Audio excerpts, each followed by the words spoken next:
నమస్కారం వార్తలకు స్వాగతం. ముందుగా ముఖ్యాంశాలు. మాజీ మంత్రి కేటీఆర్ ప్రెస్ మీట్, పలు అంశాలపై వివరణ.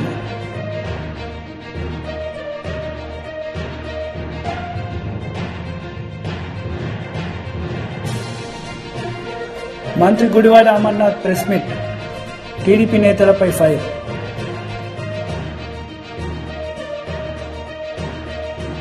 మంత్రి గుడివాడ అమర్నాథ్ ప్రెస్ మీట్ నిర్వహించారు. ఈ సందర్భంగా టీడీపీ నేతలపై ఆయన మండిపడ్డారు. ప్రశాంత్ కిషోర్ లాంటి వ్యక్తులు మాట్లాడినటువంటి మాటను తీసుకుంటామనేటువంటిది ప్రజలు ఆలోచన చేస్తారనేటువంటిది ఒకసారి ఈ సందర్భంగా తెలియజేస్తా ఉన్నా. ఎందుకంటే ఈరోజు తెలుగుదేశం పార్టీకి సంబంధించినటువంటి కొన్ని ఛానల్స్, ఎల్లో మీడియా ఏదైతే ఉందో దాన్ని పదే పదే ప్రజలకు చూపించి ప్రశాంత్ కిషోర్ అనేటువంటి ఒక వ్యక్తి చెప్పినటువంటి మాటలు ఏదో నిజమైపోతాయనేటువంటి ఒక అభిప్రాయాన్ని ప్రజల్లో కల్పించాలనేటువంటి ప్రయత్నం చేస్తున్నట్టుగా కనబడతా ఉంది. ఒకవేళ నిజంగా అదే జరుగుతుంది అనేటువంటి పరిస్థితి వస్తే మరి ఇదే వ్యక్తి చంద్రబాబు నాయుడు గారికి ఎందుకు వారు ఉచిత సలహాలు ఇస్తా ఉన్నాడు? ఉచిత సలహాలు కాదులేండి, సలహాలు ఇస్తా ఉన్నాడు. డీబీటీ వల్ల, అంటే ఏదైతే గడిచినటువంటి 5 సంవత్సరాలుగా ఈ రాష్ట్రంలో వైఎస్ఆర్ కాంగ్రెస్ పార్టీ ప్రభుత్వం జగన్మోహన్ రెడ్డి గారి నాయకత్వంలో 2.5 లక్షల కోట్ల పైచిలుకు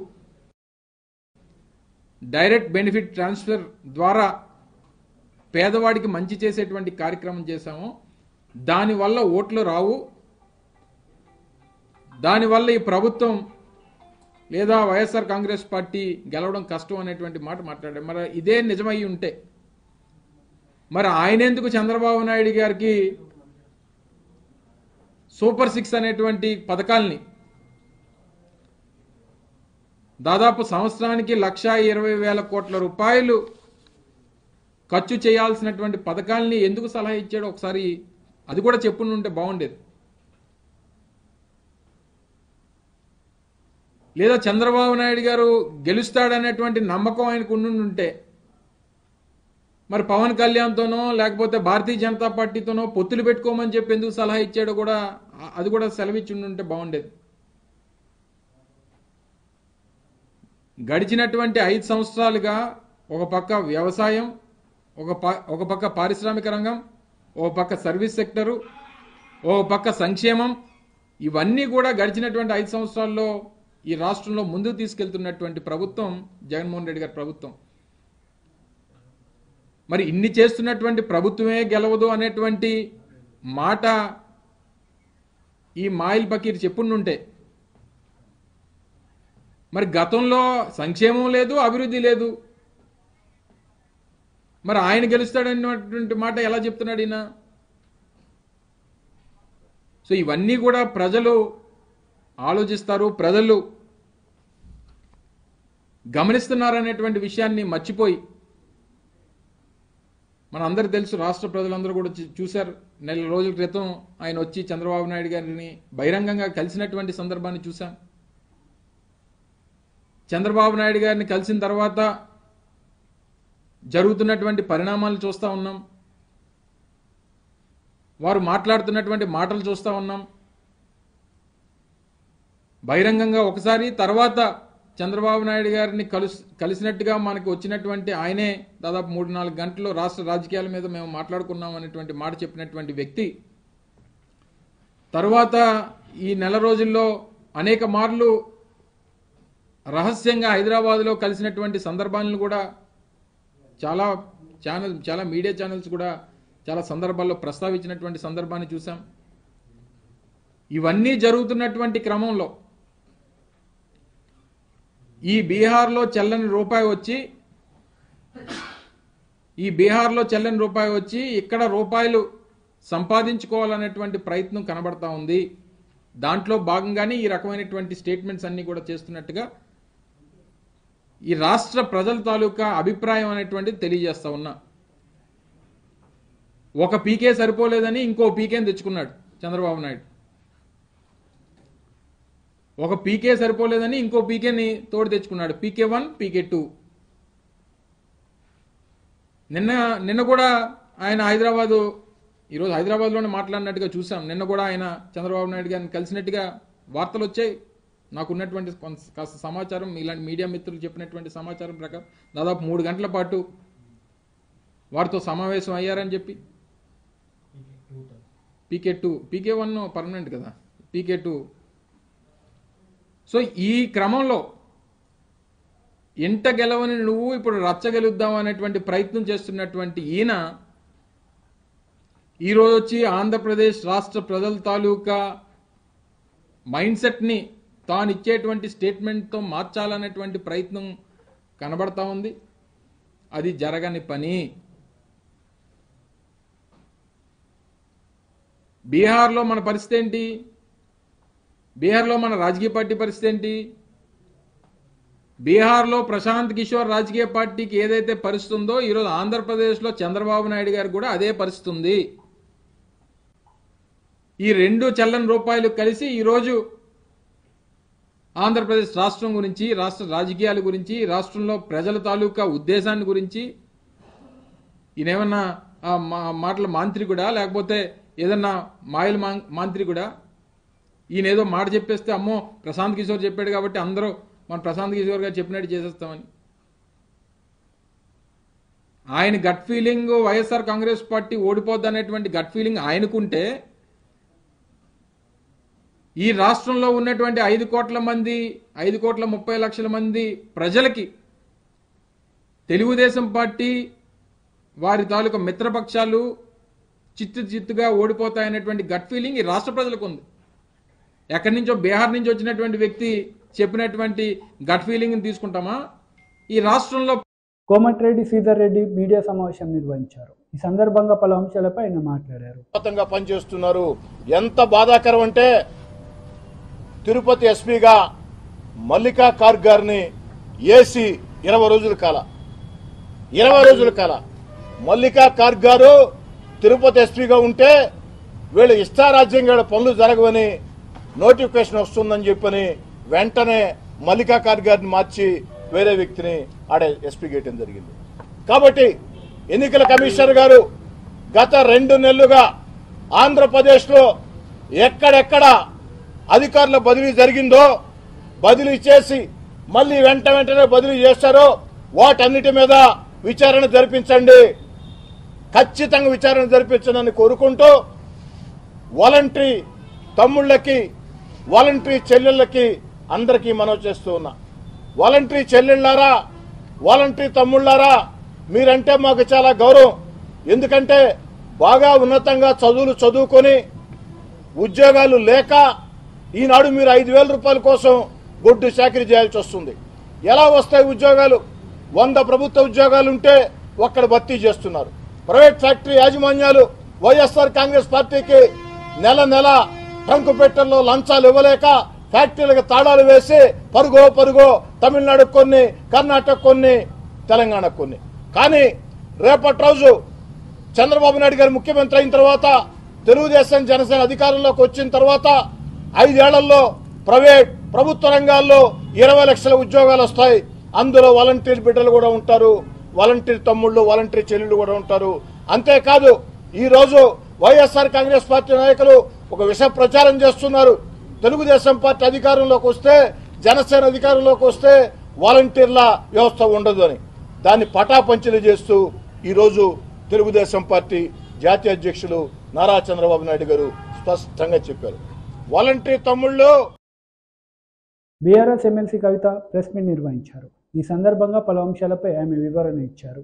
నిజంగా ఆ రోజు సంబరాలు చేసుకుంటాం మేమందరం లేడీస్ ఎప్పుడు, కానీ ఈసారి ఈ ముఖ్యమంత్రి గారి చెలవు వల్ల, ఈ కాంగ్రెస్ పార్టీ చెలవు వల్ల ఆడబిడ్డలకు అవకాశాలు మీరు దెబ్బతీస్తున్నారు. కాబట్టి మార్చి 8 నాడు ధర్నా చౌక్లో నల్ల రిబ్బన్లతో మేమందరం కూడా నిరసన ప్రదర్శన చేస్తాం. ఈసారి సంబరాలు చేసుకోము మేము. ఎందుకంటే చదువుకొని కష్టపడి పోటీ పరీక్షలకు ప్రిపేర్ అయ్యి కుటుంబాలను వదిలిపెట్టి నిద్రాహారాలు మాని ప్రయత్నం చేసేటటువంటి ఆడబిడ్డలందరికీ కూడా జీవో 3తో మీరు అన్యాయం చేస్తున్నారు. కాబట్టి జీవో 3 రద్దు చేయాలని చెప్పి మహిళా దినోత్సవం నాడు ధర్నా చౌక్లో నల్ల బ్యాడ్జీలతో భారత్ జాగృతి ఆధ్వర్యంలో పెద్ద ఎత్తున నిరసన ప్రదర్శన చేస్తాం. పొద్దున 11కి మొదలు పెడితే 4-5 గంటల వరకు కూడా ఈ నిరసన ప్రదర్శన ఉంటుంది. కలిసి వచ్చేటటువంటి బుద్ధిజీవులందరినీ కూడా మేము ఆహ్వానిస్తూ ఉన్నాం. ఇది మహిళలకు విద్యార్థులకు జరుగుతున్నటువంటి అన్యాయం. చాలా మందికి ఇందులో టెక్నికల్ అంశాలు అర్థమైతలేవు. రోస్టర్ పాయింట్ తీసేసిండ్రు, హారిజాంటల్ రిజర్వేషన్, వర్టికల్ రిజర్వేషన్ అంటే టెక్నికల్ పాయింట్స్ అర్థమైతలేవు. కానీ నిన్న మొన్న జరిగిన ఈ నియామకాలు, ఈ ప్రభుత్వం చేసిన నియామకాలు పెద్ద సాక్ష్యం. 626 ఉద్యోగాలు నింపితే కేవలం 77 ఉద్యోగాలు మాత్రమే ఆడపిల్లలకు వచ్చినాయి. వాస్తవానికి 33% రావాలి, కానీ కేవలం 77 ఉద్యోగాలు మాత్రమే ఆడపిల్లలకు వచ్చినాయి. ఇప్పుడు రేవంత్ రెడ్డి గారు చాలా గర్వంగా ఇవాళ మళ్ళా మేము ఒక 5,000 ఉద్యోగాలను ఇస్తా ఉన్నాం. అందులో టీచర్స్, కానిస్టేబుల్స్, మెడికల్ సిబ్బంది ఇవన్నీ కూడా మేము ఇవాళ నింపబోతా ఉన్నామని చెప్తున్నారు. నిజానికి ఈ ప్రభుత్వం వచ్చిన తర్వాత Singareni, nursing staff officers, police, fire, transport, excise, jails ఇవన్నీ కలిపి 28,000 ఉద్యోగాలు ఇప్పుడు నియామక పత్రాలు ఇచ్చినారు. కానీ తెలంగాణ ప్రజలందరి దృష్టికి తీసుకొచ్చేది ఏంటంటే ఈ 28,000 ఉద్యోగాలు కూడా కేసీఆర్ గారి ప్రభుత్వంలోనే నోటిఫై అయినాయి, అప్పుడే పరీక్షలు అయినాయి, అప్పుడే రిజల్ట్ వచ్చినాయి. నియామక పత్రాలు మాత్రం కాంగ్రెస్ ప్రభుత్వం ఇస్తుంది. సో మీరేదైతే సంవత్సరంలో 2 లక్షల ఉద్యోగాలు ఇస్తామని చెప్పినరో ఆ 2 లక్షలల్లో ఈ 28,000 తీసేయాల్సి ఉంటుంది. ఈ ప్రభుత్వం వచ్చినాక ఇచ్చినటువంటి ఒకటే ఒక నోటిఫికేషన్ డిఎస్సి నోటిఫికేషన్, అది 11,000కి ఇచ్చిండ్రు. గ్రూప్ 1 నోటిఫికేషన్ ఇదివరకే ఉన్న 500 ఉద్యోగాలకు ఇంకొక కొత్తగా 63 ఉద్యోగాలు కలిపి కొత్త నోటిఫికేషన్ మళ్ళీ ఇచ్చిండ్రు తప్పితే ఇంకొకటి కాదు. కానీ ఈ జీవో 3 రద్దు చేయకుండా మీరు డిఎస్సి నోటిఫికేషన్ ఇచ్చినా, గ్రూప్ 1 నోటిఫికేషన్ ఇచ్చినా ఆడపిల్లలకు అన్యాయం జరుగుతుంది. కాబట్టి ముందు జీవో 3ని రద్దు చేసి నోటిఫికేషన్లు ఇవ్వాల్సిందిగా ఈ ప్రభుత్వాన్ని మేము డిమాండ్ చేస్తూ ఉన్నాం. అట్లనే ఇప్పుడు గురుకుల దాదాపు 6,000 పైగా పోస్టులు ఉన్నాయి. దాన్ని అసెండింగ్ ఆర్డర్లో నింపుతా ఉన్నారు. దానివల్ల చాలా తీవ్రమైనటువంటి నష్టం జరుగుతుంది. ఒకటే అభ్యర్థికి 2-3 ఉద్యోగాలు వచ్చినటువంటి నేపథ్యంలో ఆ అభ్యర్థులు ఉద్యోగాల్ని వదులుకోవడం అంటే రిలింక్విష్మెంట్ అనేటటువంటి అంశాన్ని ముందుకు తీసుకొస్తే చాలా మందికి న్యాయం జరుగుతుంది. ఆ అంశాన్ని ముందుకు తీసుకెళ్లవలసిందిగా నేను ప్రభుత్వాన్ని డిమాండ్ చేస్తూ ఉన్నాను. ఎన్ఓసి తీసుకొని వచ్చినటువంటి జాబ్లలో ఒక జాబ్ సెలెక్ట్ చేసుకునేటటువంటి అవకాశం అభ్యర్థులకు ఇవ్వాలని చెప్పి మేము డిమాండ్ చేస్తూ ఉన్నాం. ఇంకా మిగిలిన DL, JL, librarian, TGT, PGT ఇవన్నిటి కూడా నోటిఫికేషన్ ఇచ్చి త్వరలో భర్తీ చేయాలని కూడా డిమాండ్ చేస్తూ ఉన్నాం. మార్చి 8న జరిగేటటువంటి ధర్నాకి పెద్ద ఎత్తున మేము సంబరాలు చేసుకోకుండా మహిళా దినోత్సవం రోజు నిరసన చేస్తూ ఉన్నాం. కాబట్టి మా జర్నలిస్ట్ మిత్రులు, మిగతా పార్టీలు, ఆర్గనైజేషన్స్, ప్రజా సంఘాలు అందరూ కూడా కలిసి రావాలని చెప్పి మేము రిక్వెస్ట్ చేస్తూ ఉన్నాము. Thank you. నారా లోకేష్ సమక్షంలో పార్టీలో చేరారు వైసీపీ నేతలు. ఈ సందర్భంగా నారా లోకేష్ సీఎం జగన్ రెడ్డిని ఉద్దేశించి ప్రసంగించారు. అభివృద్ధి చేస్తాం, దాంట్లో ఎలాంటి డౌట్ అవసరం. మన పిల్లలకి మన ప్రాంతంలోనే ఉద్యోగాలు కల్పించాలనేది మన లక్ష్యం. సో రేపు మన మెట్రిక్ డివైసెస్ అంటే పేస్ మేకర్లు, సిటీ స్కాన్లు ఇవన్నీ తయారు చేసే పరిశ్రమలు ఇప్పటికీ వైజాగ్ వచ్చింది. ఐటీ పరిశ్రమలు పెద్ద ఎత్తున మనం వైజాగ్ తీసుకొస్తాం. ఆ మాట మనం మంత్రులు అదాని తప్పుల్లో కుదుర్చుకుని ఆ పనులు అన్ని ఆగిపోయింది. మళ్ళీ విశాఖపట్నానికి ఉత్తరాంధ్రకి పూర్వ వైభవం తీసుకొచ్చే బాధ్యత మేము తీసుకుంటాం అని ఈరోజు మనస్ఫూర్తిగా అమ్మగారితో పాటు ఆమె అడిగిన ఒకటే, కార్యకర్తలను నమ్ముకున్నాం. గత 5 సంవత్సరాలుగా కార్యకర్తలకు ఏదో జరుగుతున్న ఆశతో ఉన్నాం. నాకు ఏమీ వద్దు, నేను చాలా స్పష్టంగా చెప్తున్నా. అమ్మగారు నాకు చెప్పింది, నాకు ఏ పదవి అవసరం లేదు, కార్యకర్తలకి మీరు న్యాయం చేయండి, మా కార్యకర్తలకి మీరు అండగా నిలబడండి అని అమ్మగారు నాకు చెప్తాం జరిగింది. ఇదే కార్యకర్తల పట్ల, ప్రతి మీ పట్ల, ఆ కుటుంబానికి ఉన్న చిత్తశుద్ధి. జనరల్ గా పార్టీ మారేటప్పుడు ఎవరిని వస్తే కొంతమంది, అందరూ అంతం కూడా కరెక్ట్ గా, కొంతమంది అంటే మాకేం పదవి ఇస్తారు, మా భవిష్యత్తు ఏంటని అడుగుతారు. కానీ అమ్మగారు వచ్చి మా కార్యకర్తలు జాగ్రత్తగా చూసుకోండి, వాళ్ళ భవిష్యత్తు మీ చేతుల్లో పెడుతున్నానని నాకు చెప్తాం జరిగింది. తప్పనిసరిగా ఈ సభానికి నేను హామీ ఇస్తున్నాను, సొంత కుటుంబ సభ్యులుగా చూసుకునే బాధ్యత మాది. దాంట్లో మీకు ఎలాంటి డౌట్ అవసరం. నాది అంటున్నా, కన్ను కొట్టిన తర్వాత మనది అంటాను. ఎందుకంటే అందరూ కుటుంబం, ఒక కుటుంబంలో ఉంటాం. కుటుంబం ఉన్నప్పుడు చిన్న చిన్న విభేదాలు వస్తాయి. ఎవరు పర్ఫెక్ట్ కాదు, నేను దేవుని కానే కాదు. 10 నిర్ణయాలు 3 తప్పవుతాయి, దాంట్లో డౌట్ లేదు. రాండి, కూర్చొని మాట్లాడుకుందాం, మన సమస్యలు మనం పరిష్కరించుకుందాం. నేను అది నమ్ముకుంటా. సో నేను అనుకుందే రైట్, నేను ఎప్పుడు అనుకోను, బావగారు అనుకోరు. పార్టీ లేదు. నేను చెప్పే కదా, కేబినెట్ మీటింగ్ లో దెబ్బలాడితే కూడా ఆయన ఎట్లా నాకు వెసులుబాటు కల్పించారు. ఈరోజు పార్టీ మీటింగ్ కూడా మాట్లాడి స్వేచ్ఛ ఇస్తాడు ఆయన. అదే ఆయన గొప్ప గుణం. సో అలానే మేమందరం కూడా అతను ఉంటాం. ఒకటి కాదు, 2 సార్లు కాదు. నేనన్నా మిమ్మల్ని కన్విన్స్ చేయాలి, మీరన్నా నేను కన్విన్స్ చేయాలి. లేకపోతే 2 సార్లు కూర్చున్నాం, అంటే 3 సార్లు కూర్చున్నాం. కానీ మా లక్ష్యం ఒకటే, పనిచేసే వాళ్ళని ప్రోత్సహిస్తాం, పనిచేసే వాళ్ళకి పదవులు అందిస్తాం. అది తెలుగుదేశం పార్టీ బాధ్యత అని సభలో తెలుపుకుంటూ ఈరోజు పార్టీలో చేరుతున్న వైకాపా కార్యకర్తలు, సర్పంచ్లు, ఎంపీటీసీలు, ఎంపీపీలు, జెడ్పీటీసీలు మనస్ఫూర్తిగా నేను ఆహ్వానిస్తున్నా. Thank you. అందరికీ నమస్కారం. జై హింద్.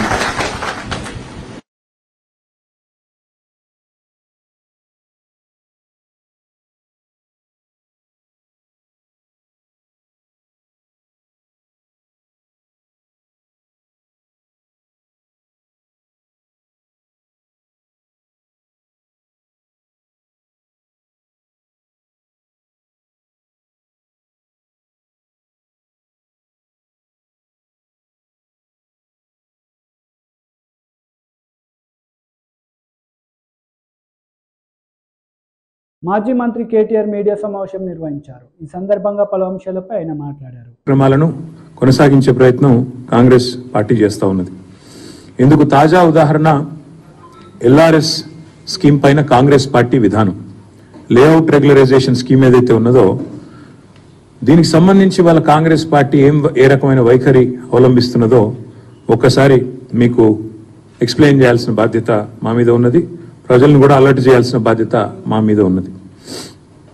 ఆనాడు ఎల్ఆర్ఎస్ బీఆర్ఎస్ ప్రభుత్వం తీసుకొచ్చినప్పుడు 2020 ఆగస్టు 31 నుంచి అక్టోబర్ 31 వరకు దరఖాస్తులు ఆహ్వానించడం జరిగింది.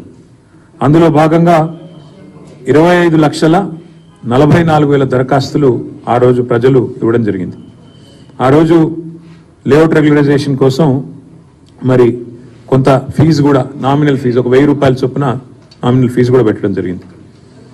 అయితే కోమటిరెడ్డి వెంకటరెడ్డి గారు ఆనాడు ఎంపీ, ఈరోజు మంత్రి, ఆయన స్వయంగా పోయి కోర్టులో కేసేశారు. ఇది అన్యాయము అని చెప్పి కేసేయడమే కాకుండా ఆయన ఏమన్నారంటే పాత విధానంలోనే రిజిస్ట్రేషన్లు చేయాలి, మీరు ఎల్ఆర్ఎస్ అని పెట్టి ఈ రకంగా చేయడం అన్యాయము అని చెప్పడమే కాకుండా ఆయన ఎన్నికల ప్రచారంలో కూడా దీన్ని ఒక అస్త్రంగా వాడుకున్నారు. ఎల్ఆర్ఎస్ గుదిబండలాగా మారింది, దీన్ని తక్షణమే రద్దు చేయాలి, ప్రజల్ని ఇబ్బందులు గురి చేస్తున్నారు మీరు అని చెప్పి కోర్టు కూడా పోయినారు ఆనాడు ఈరోజు మంత్రి గారు, ఆనాటి ఎంపీ కోమటిరెడ్డి వెంకటరెడ్డి గారు. అదేవిధంగా ఆ రోజు టీఆర్ఎస్ ప్రభుత్వం మరి అప్పుడు ఇదే పద్ధతుల్లో ఈరోజు కాంగ్రెస్ ఏదైతే చెప్తున్నదో, కాంగ్రెస్ ప్రభుత్వం ఏదైతే చెప్తున్నదో అదే పద్ధతుల్లో కొన్ని మార్గదర్శకాలు వెలువరించి మరి ఎల్ఆర్ఎస్ క్రమబద్ధీకరణ చేయాలనే ప్రయత్నాన్ని ప్రభుత్వం ఆనాడు చేసింది. చేస్తే ఆ రోజు గౌరవనీయులు ప్రస్తుత ఉప ముఖ్యమంత్రి బట్టి విక్రమార్క గారు అన్నమాట, వారు ఏమన్నారంటే వచ్చేది మా ప్రభుత్వమే, ఎల్ఆర్ఎస్ను రద్దు చేసేస్తాము, చాలా దుర్మార్గమైన విధానం ఇది ఎల్ఆర్ఎస్ అనేది, అసలు ఎల్ఆర్ఎస్ ఎవరు కట్టవద్దు అని చెప్పి బట్టి విక్రమార్క గారు ఆనాడు సిఎల్పి నాయకుడిగా శాసనసభలోనే మీడియా పాయింట్లో ఇది హేతుబద్ధంగా లేదు, కాంగ్రెస్ అభ్యంతరాలు వ్యక్తం చేస్తే సవరణలు చేస్తామన్నారు మీరు, కానీ జీవో ప్రకటించినారు. ఇప్పటికే న్యాయ పోరాటం చేస్తున్న వెంకటరెడ్డి గారికి నేను సంఘీభావం చెప్తా ఉన్నాను, హైకోర్టులో బిల్లు కూడా వేస్తున్నా అని అది చెప్పినారు. చెప్పడంతో పాటు అసలు ఎల్ఆర్ఎస్ రద్దు చేస్తాము, ఎవరు కట్టవద్దు అని బట్టి విక్రమార్క గారు కూడా చాలా స్పష్టంగా కామెంట్ చేసినారు. సరే, ఇక కాంగ్రెస్ పార్టీలో తలా ఒక నాయకుడు తలా ఒక మాట మాట్లాడతారు కాబట్టి ఉత్తమ్ కుమార్ రెడ్డి గారు ఆనాడు మాజీ పిసిసి ప్రెసిడెంట్, ప్రస్తుత మంత్రి గారు, ఆయన అన్న మాట ఏమంటే నో ఎల్ఆర్ఎస్ నో టీఆర్ఎస్, అసలు టీఆర్ఎస్ అనే పార్టీ ఉండకూడదు, ఎల్ఆర్ఎస్ అనేది కూడా మనం చేయకూడదు అని మాట్లాడుతూ ఉత్తమ్ కుమార్ రెడ్డి గారు ఏమన్నారంటే, ఆ రోజు మీకు వాళ్ళ వీడియో బయటలు కూడా చూపెడతాను మీకు నేను, ఆ రోజు అన్న మాట ఏంటంటే ఉత్తమ్ కుమార్ రెడ్డి గారు చాలా స్పష్టంగా టీఆర్ఎస్ ను బహిష్కరించాలి, తెలంగాణకి వెళ్ళి ప్రజలెవరు ఎల్ఆర్ఎస్ కట్టొద్దు, కాంగ్రెస్ అధికారంలోకి వచ్చాక ఉచితంగా భూములను క్రమబద్ధీకరిస్తాం, ఉచితంగానే ఎల్ఆర్ఎస్ కు ఏ ఫీజు లేకుండా చేస్తాము అని స్వయంగా ఉత్తమ్ కుమార్ రెడ్డి గారు అన్నమాట. ఒకసారి మీరు దయచేసి వారు ఏం మాట్లాడారో ఒకసారి నేను మీకు చూపెట్టే ప్రయత్నం చేస్తాను. ఇది ఎవరిది? ఇది బట్టి విక్రమార్క గారు. నాయకత్వం కానీ రాష్ట్ర ప్రభుత్వం కానీ రాష్ట్ర ప్రజలపైన ఏదో రకంగా పెద్ద ఎత్తున పడి పన్నుల పేరు మీదనో లేదా ఇంకో దాని పేరు మీదనో వాళ్ళ రక్తాన్ని పీల్చాలనేటువంటి ఆలోచనతో రాష్ట్ర ప్రభుత్వం ఉంది. అన్ని రిజిస్ట్రేషన్లు ఆపి పెద్ద భయాందోళనకు గురి చేస్తా ఉన్నారు. ఈ రోజు రాష్ట్రంలో మీరు ఎల్ఆర్ఎస్ కడితేనే రిజిస్ట్రేషన్ అంటున్నారు. రిజిస్ట్రేషన్ ఆపే హక్కు మీకెవడిచ్చిందండి? మేము రాష్ట్ర ప్రజలందరూ కూడా కాంగ్రెస్ పార్టీ పక్షాన విజ్ఞప్తి చేస్తా ఉన్నాం. భయపడబాకండి. నేను నిన్న మొన్న ఇబ్బడిగా మీరు తీసుకొచ్చిన అప్పులన్నింటినీ కట్టడానికి ఆ అప్పుల భారం ఈ రోజు ప్రజల మీద వేస్తా ఉన్నారు. ఈ రకంగా ఇది మంచిది కాదని మేము గతంలో కూడా చెప్పాం. ఇంకా 2-3 సంవత్సరాల తర్వాత ఇంకెట్లా ఉంటుందో ఒక్కసారి ఆలోచిస్తేనే భయాందోళనగా ఉంది. ఈ భారాన్ని భరించలేక ఒక అర్థం చేసుకుని ఒక కంక్లూజన్కి వచ్చారు. ఎన్నికలు ఎప్పుడు వస్తాయా, దీన్ని ఎప్పుడు ఓడిద్దామని. మీరెవరు ఆందోళన పడబాకండి అని చెప్పి నేను వారికి విజ్ఞప్తి చేస్తూ, వీలైతే అసలు కట్టబాకండి. మీ అందరికీ వెసులుబాటు కలిగిస్తాం. వాళ్ళకి వీలైతే కట్టబాకండి, మీకు అందరికీ వెసులుబాటు కలిగిస్తాం. ప్రజల రక్తమాంసాలు పీలుస్తున్నారు. ఆనాడు ప్రతిపక్షంలో ఉన్నప్పుడేమో ఎల్ఆర్ఎస్ కు ఫీజు కట్టండి అంటే రక్తమాంసాలు పీల్చేస్తున్నారని. మరి వాళ్ళ భట్టి విక్రమార్క గారు సమాధానం చెప్పాలా? మరి మీరు కూడా ఇప్పుడు రక్తమాంసాలు పీలుస్తున్నారా? లేక ఫీజులు కట్టమని ఏదైతే సేమ్ మేము ఏదైతే ఫీజు చెప్పామో అదే పెట్టి మీరు మార్చి 31 లోపల కట్టాలని చెప్పి మెడ మీద కత్తి పెట్టి ఈ రాష్ట్రంలోని మధ్యతరగతి ప్రజల రక్తమాంసాలను తాగుతున్నారా? చెప్పాలా?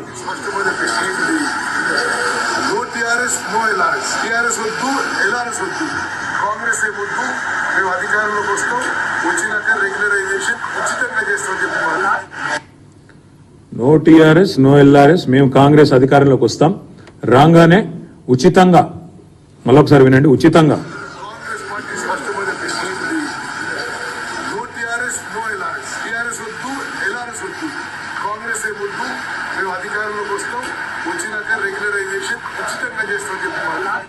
మేము అధికారంలోకి వస్తాం, రాగానే ఉచితంగా చేస్తాం. ఇది ఆనాడు ఉత్తమ్ కుమార్ రెడ్డి గారు, ఇది సీతక్క గారు.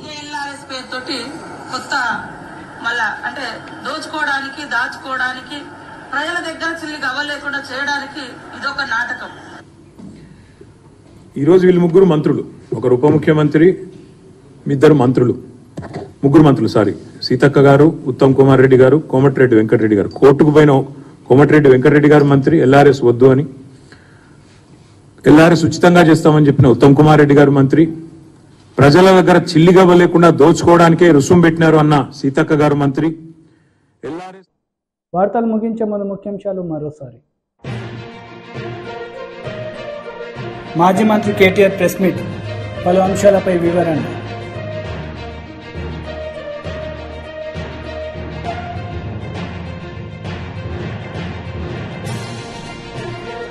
మంత్రి Gudivada Amarnath press meet, TDP నేతలపై ఫైర్.